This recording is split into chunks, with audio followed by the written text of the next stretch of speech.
20 जनवरी के बाद से सोशल मीडिया और व्हाट्सएप ग्रुप्स में एक अलग तरह की घबराहट देखने को मिल रही है। कई लोग ये कह रहे हैं कि ट्रंप के पॉलिटिकल सीन में वापस आने से H1B वीजा होल्डर्स को बॉर्डर पर प्रॉब्लम्स हो सकती हैं। लेकिन असल में क्या हो रहा है? क्या इंटरनेशनल ट्रैवल रिस्की है? आज हम सारे फैक्ट्स पर फोकस करेंगे और सारे अफवाहों का सच समझेंगे। हाय, मेरा नाम है नेहा उपाध्याय और आप देख रहे हैं एनबीटी टेक।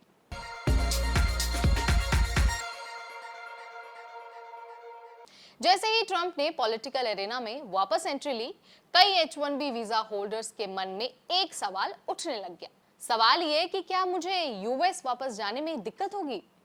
कई व्हाट्सएप ग्रुप्स और सोशल मीडिया पोस्ट में लोगों ने वार्निंग दी है और कहा है कि इमिग्रेशन में नए रेस्ट्रिक्शंस लग सकते हैं।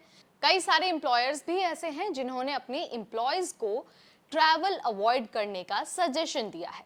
ट्रैवल अवॉइड करने का सजेशन एम्प्लॉयर्स ने जब से अपने एम्प्लॉयज को दिया है, तब से H1B वीजा होल्डर्स की चिंता और बढ़ गई है। ट्रंप एडमिनिस्ट्रेशन के पिछले रिकॉर्ड को देखते हुए इस डर का होना बहुत स्वाभाविक है।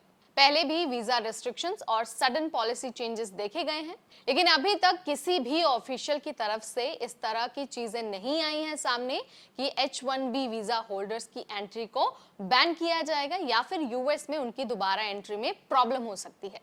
अब आते हैं ग्राउंड रियलिटी पर। देखिए, जो लोग रिसेंट में इंडिया या फिर दूसरे देशों से यूएस वापस गए हैं, उनका एक्सपीरियंस क्या कहता है, एक बार ये भी जान लेते हैं। तो देखिए, कई लोगों से जब पूछा गया तो उन्होंने ये बताया कि उन्हें इमिग्रेशन में किसी भी तरह की कोई एक्स्ट्रा चेकिंग का सामना नहीं करना पड़ा है। एक ट्रैवलर ने तो ये भी बताया है कि बिल्कुल स्मूथ उनको एंट्री मिली है, कोई एक्स्ट्रा क्वेश्चंस उनसे नहीं पूछे गए हैं। यानी कि जो पहले रूल्स चल रहे थे, जिस तरह का चेकिंग का प्रोसेस था, उस तरह की ही चीजें चल रही हैं।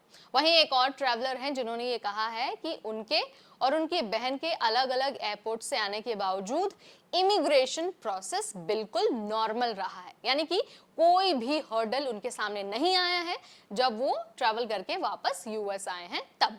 ये सारे एक्सपीरियंस यही दिखाते हैं कि अभी तक किसी तरह की एडिशनल स्क्रीनिंग या फिर यूं कह लीजिए कि एडिशनल रिस्ट्रिक्शन नहीं लगाया गया है।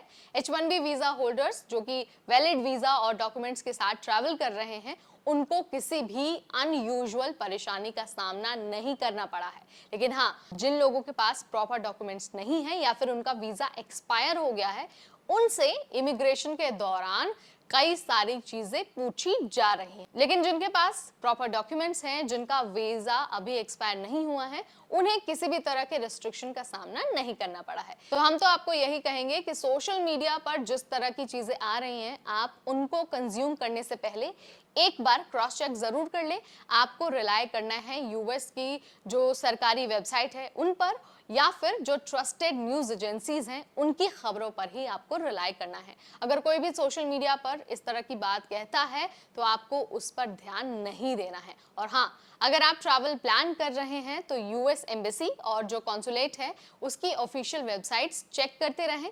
एयरलाइंस भी इमिग्रेशन रूल्स का अपडेट देती हैं, उनसे भी आप कंफर्म कर सकते हैं। तो सोशल मीडिया पर जो कुछ हो रहा है, आपको उसको अवॉइड करना है और सिर्फ भरोसा करना है गवर्नमेंट वेबसाइट पर।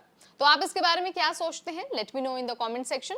इस वीडियो में फिलहाल इतना ही। अगली बार फिर आएंगे नए अपडेट और नई जानकारी के साथ। Till then, this is me Neha Upadhyay signing of.